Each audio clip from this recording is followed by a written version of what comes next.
ओम श्री साईनाथाय नमः। ओम श्री साईनाथाय नमः। ओम श्री साईनाथाय नमः। सभी साईं भक्तों को नमस्कार। साथियों, कथा प्रारंभ करते हैं।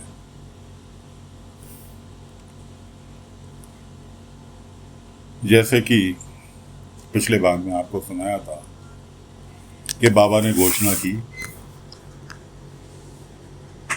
कि मेरा भी एक मकान बनेगा शिरडी में। मैं भी चाहता हूँ मेरा एक मकान बने, और बहुत जल्द कोई मकान बनवाने के लिए आने वाला है। पाटिल जी ने अगले दिन सुबह पूरे गांव की मीटिंग जोड़ दी। कि जी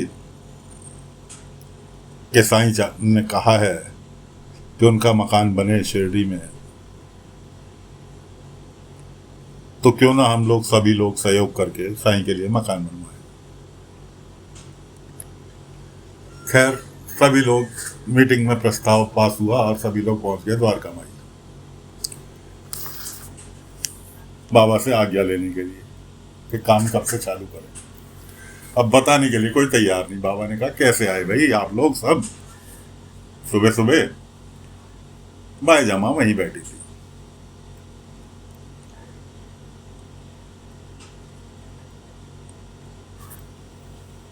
कोई बताने के लिए तैयार नहीं। आखिरकार बाबा ने, इतने में नाना साहब चांदोलकर पहुंच जाते हैं बाबा से मिलने। कि साईं, सुबह सुबह इतनी भीड़ कैसे जमा? अब कोई कह रहा तू बता, कोई कह रहा तू बता। नाना साहब चांदोलकर कहने लगे, साईं अब तो मेरी भी उत्सुकता बढ़ गई कि आखिर ये इतने सारे लोग क्या बताने में हिचकिचा रहे हैं। बाबा ने कहा, मैं बताता हूँ। असल में कल मेरे मुंह से निकला था कि हाँ, मैं भी एक अपना यहाँ मकान बनाऊं जिसमें मैं हमेशा के लिए उसमें बस जाऊं। लेकिन आप सब लोगों को चिंता करने की आवश्यकता नहीं। कोई ऐसा शख्स है जो स्वयं मेरे लिए मकान बनवाएगा। केवल चंद भी उनमें शामिल था। केवल चंद कहने लगा, साईं ये तो मैं तो नक्शा तक बना लिया, देखो। उन्होंने खोल के नक्शा फैला दिया। नक्शा देखा चांदोलकर साहब की निगाह उस नक्शे पे पड़ी। कहने लगे, अरे ये तो बाबा साहेब बूटी के नागपुर वाले मकान का हूबहू नक्शा है। जरूर चांदोलकर साहब सोचने लगे कि जरूर चांद बूटी साहब का और इस नक्शे का कुछ संबंध है। खैर, साईं की माया, साईं जाने। साईं टाइम से पहले तो बताने के नहीं, इसलिए पूछना बेकार। खैर, सभी लोग चले गए। बाबा ने कहा, किसी को भी चिंता करने की आवश्यकता नहीं है। सभी लोग अपना अपना काम में लगो, अपने अपने काम से जाओ। बाईजामा बैठी रह गई। बाईजामा से कहने लगे, बाईजामा मेरा एक काम करोगी? बाईजामा कहने लगे, पूछ रहे हो या बता रहे हो काम? बाबा मुस्कुराए। बाईजामा कहने लगी कि बताओ क्या करना है। बाबा ने आदेश दिया बाईजामा को कि बाईजामा, बैगन की सब्जी और भाकड़ी ये जाकर आप अपने घर पर बनाओ, बाहर बैठकर बनाना। बाईजामा कि कोई आएगा खाने के लिए। ठीक है। उधर बूटिया साहब जो थे, बाबा साहब बूटी, वो दीक्षितवाड़ा में रुके हुए थे। बाबा निकले लकड़ी चुनने के लिए। रास्ते में मिल गए बच्चे। बच्चे कहने लगे, साईं जहाँ हम खेलते थे वहां तो टेंट लगा हुआ है किसी की शादी का, अब हम कहाँ खेलें? बाबा कहने लगे, एक काम करो, दीक्षितवाड़ा के पास जगह पड़ी है खाली, वहां जाकर खेलो। बाबा को तो एक एक मिनट की खबर रहती थी कि कब क्या होने वाला है। खैर, बच्चे जाकर वहां खेलने लगे। लकड़ियों से मकान बनाना था। उधर बूटी साहब को जो थे चांदोलकर जी और उनकी पत्नी कहने लगी साईं से मिलने चलो, लेकिन उन्होंने मना कर दिया, मैं नहीं जा रहा साईं से मिलने के लिए और मैं आज ही प्रस्थान करूंगा नागपुर। क्या साईं मेरी माँ को वापस ला सकते हैं? नाना साहब कहने लगे साईं का कहना है कि जो पंच तत्व में विलीन हो गया तो उसको वापस नहीं लाया जा सकता। तो बूटी साहब कहने लगे भाई फिर तो साईं से मिलना बेकार है, जब साईं मेरी माँ को नहीं ला सकते तो मैं नहीं मिल रहा उनसे। कोई बात नहीं। बाहर पत्नी कहने लगी चांदोलकर जी से कि चांदोलकर साहब मैं चलती हूँ साईं से मिलने के लिए। उनके पैर में महीने भर पहले चोट लग गई थी। जब इनकी माँ का देहांत हुआ बूटी साहब की, तो बेचारी चल नहीं पाती थी और वैद्य तक ने मना कर दिया था कि तुम अब जिंदगी में कभी भी चल नहीं पाओगी, इसलिए लकड़ी के सहारे से चलो। तो चांदोलकर साहब कहने लगे ठीक है मैं तांगा बुलाता हूँ, चल तो आप पाओगे नहीं। वो कहने लगी नहीं, मेरी आज इच्छा है मैं पैदल चल के साईं के पास तक जाऊं। बाहर बैठे हुए बच्चों से पूछा कि भाई क्या वो कर रहे हो बच्चों? उन्होंने कहा जी लकड़ी का मकान बना रहे हैं लकड़ियों से। कि तुम्हें आता है बनाना? कि नहीं, लेकिन साईं ने कहा कि कोशिश करने से सब चीज हो जाती है।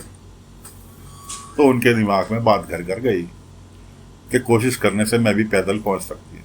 तो चांदोलकर साहब से कहने लगी चांदोलकर साहब मेरी इच्छा है मैं पैदल चलकर ही जाऊं साईं के पास, जब तक बस बनेगा मैं पैदल चलकर ही जाऊंगी। उधर बाबा गांव में घूम रहे थे, देखा एक गाय के पैर में तकलीफ थी, उसके पास खड़े हो गए। गाय की तकलीफ तो एक बहाना था, पैर तो बूटी साहब की पत्नी का सही करना था। और वो बेचारी लंगड़ाती हुई जा रही है चांदोलकर साहब के साथ। बार बार चांदोलकर साहब उनकी मदद कर रहे हैं, लेकिन वो छड़ी के सहारे कभी लंगड़ाती हुई जा रही। उधर बाबा ने गाय के पैर में ऊदी लगाई, उधर उनका पैर का दर्द ठीक होना चालू हो गया। उधर पैर का दर्द ठीक होना चालू हो गया और वो स्वस्थ चलने लगी। गाय की ऊदी लगा के गाय भी अपने रास्ते चली गई, उसके पैर का भी दर्द खत्म हो गया और रास्ते में मिल गए चांदोलकर साहब और उनकी पत्नी, जो कि स्वस्थ अपने पैरों पर चलती भी आ रही थी। चांदोलकर साहब ने प्रणाम किया, बताया कि यही साईं है। उन्होंने तो अपनी पूरे दुखड़े रो दिए कि साईं आपके चमत्कार की वजह से ये सब सही हुआ है। मैंने ऐसे ऐसे बच्चों को देखा था और उनसे ही मुझे प्रेरणा मिली और मैं कोशिश करती भी इतने आपके पास तक पहुंची, इतने आज मैं पूरी तरह से स्वस्थ हो गई। खैर बाबा से मिलने के बाद वो वापस पहुंची अपने बूटीवाड़े में, वो दीक्षित वाड़े में पहुंच के उन्होंने अपने पति के लिए कुछ खा पी नहीं रहे थे। वो जब से शिरडी आए थे, नागपुर में थे तो अपनी माँ के कमरे में बैठ के कुछ खा पी लिया करते थे माँ के यादों के सहारे, लेकिन यहाँ तो माँ का कमरा ही नहीं था, तो इसलिए वो कुछ खा पी नहीं रहे थे। वो उनके लिए दूध लेकर गई कि दूध तो पी लो, कुछ नहीं। उन्होंने कहा मुझे अकेला छोड़ दो। उन्होंने कहा तुम्हें अपनी माँ के गम में इतनी भी परवाह नहीं है कि मैं अपने पैरों पर स्वस्थ चल कर आ रही हूँ। उन्होंने देखा कि उनकी बीवी बिल्कुल स्वस्थ है। मैंने कहा ये साईं का चमत्कार है। मैं साईं से मिलने के लिए पैदल गई थी और उनके पास तक पहुंचते पहुंचते मैं बिल्कुल स्वस्थ हो चुकी हूँ। बूटी साहब कहने लगे भाई साईं का तो चमत्कार है, लेकिन फिर भी मैं उनसे नहीं मिलूंगा। तुम इसके बदले ये मत समझना कि मैं तुम्हारे साथ मिलने चलूंगा, और फिलहाल सामान बांधो और हम नागपुर निकल रहे हैं, मेरा यहाँ मन नहीं लगा। खैर जी चल दिए, सामान वामान बांध के चल दिए बाहर को। चांदोलकर साहब साथ में उनकी पत्नी सामान उठाए हुए बाईजामा के घर के आगे से निकले तो सबको छोड़ के जो खाने की खुशबू आ रही थी, क्योंकि बाबा ने बाईजामा से कहा था कि खाना बाहर बैठकर बनाना, कि बिल्कुल मेरी माँ के हाथ के खाने की खुशबू आ रही है। पहुंचे बाईजामा के पास, कहने लगे बिल्कुल मेरी माँ के हाथ के बने हुए खाने की खुशबू आ रही है, क्या भाई मुझे थोड़ा सा खाना मिलेगा? बाईजामा कहने लगी ये बिल्कुल मिलेगा, अंदर आओ बैठो। बैठा के उन्हें खाना खिलाया। बैजमा बताने लगी कि मेरे बेटे ने कहा था कि कोई खाने आने वाला है, इसलिए मैं खाना बना रही थी, और शायद ये खाना मैं तुम्हारे लिए ही बना रही थी। खैर जी, उन्होंने खाना खाया। बैजमा कहने लगी जब भी कभी इच्छा हो आकर खाना खा लेना। क्यों? इसके खाने के अंदर माँ का आशीर्वाद छुपा हुआ है, माँ का प्यार छुपा हुआ है। मेरे बेटे ने कहा और मैंने उसकी आज्ञा मानकर ये खाना बनाया, और प्यार के साथ बनाया, इसलिए इसमें माँ का प्यार छुपा हुआ है। खैर बूटी साहब वहां से उठे, खाना खाया, उठे, कहने लगे चलो चलो। वहां से चले, इतने में रास्ते में पड़ा मंदिर, मारुति मंदिर। मारुति मंदिर पड़ा। उनकी पत्नी कहने लगी कि मंदिर में दर्शन करते चलो, फिर तो हम चल ही रहे हैं। कहने लगे एक काम करो, मैं बाहर खड़ा हूं, तुम जाओ।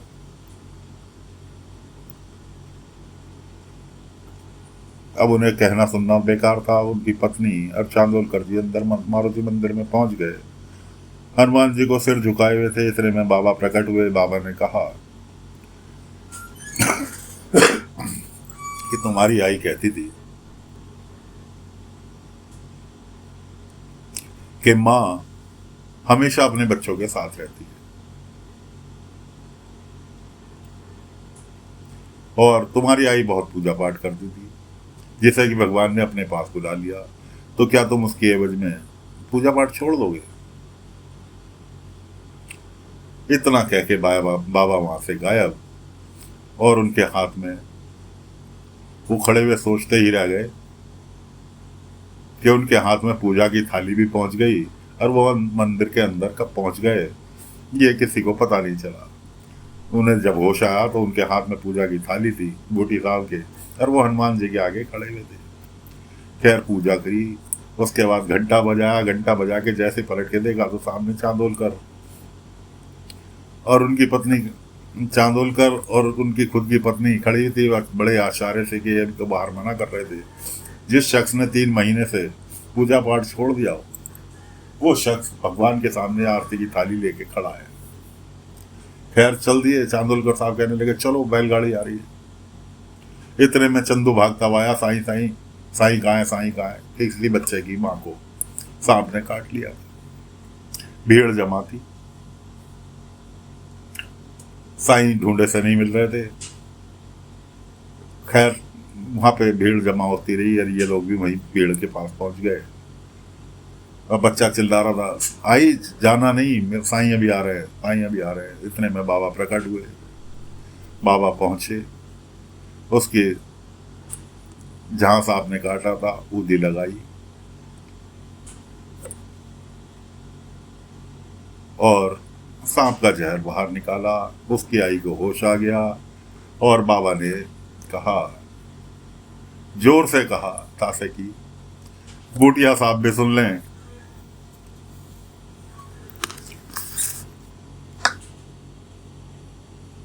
कि माँ की आत्मा हमेशा बच्चों के साथ रहती है। माँ इस दुनिया में रहे या दूसरी दुनिया में रहे, लेकिन माँ की आत्मा हमेशा बच्चों के साथ रहती है। अब तो बूटिया साहब को इन बाबा की ये बात दिमाग पर गौर कर गई, और वो भीड़ को चीरते हुए बाबा के पास पहुंचने की कोशिश करने लगे। भीड़ को चीरते हुए जैसे ही वो बाबा के पास पहुंचने की, जहां उसकी बच्चे की माँ लेटी हुई थी, सभी लोगों ने घेरा हुआ था। वहां पहुंचे जहां बाबा बैठ के उसका इलाज कर रहे थे, तो पता लगा बाबा वहां से गायब। खैर चांदोलकर जी कहने लगे चलो बाबा साहब चलो, घोड़ा गाड़ी आ गई होगी। वो भला चांदोलकर साहब की बात को कहाँ सुन रहे हैं, वो तो चुपचाप अपनी धुन में दाबम दाब चलते चलते चलते चलते रुके जाके द्वारका माई रुके। पीछे पीछे चांदोलकर साहब और उनकी पत्नी सामान सहित बाबा बैठे हुए थे द्वारका माई में। बाबा ने कहा, आओ बूटिया।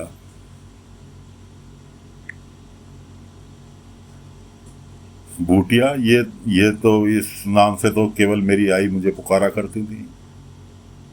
बाबा ने कोई जवाब नहीं दिया। उनकी पत्नी बताने लगी, जब से इनकी माँ गई है तब से ये उन्हीं के उसमें ख्यालों में गुम रहते हैं। बाबा ने कहा, मेरा एक काम करोगी? बाबा ने पहले से ही गुलाब की कलम ला के रखी हुई थी। एक गमला रखा हुआ था, ये सामने गुलाब की कलम रखी है, इसको उठा कर लाओ।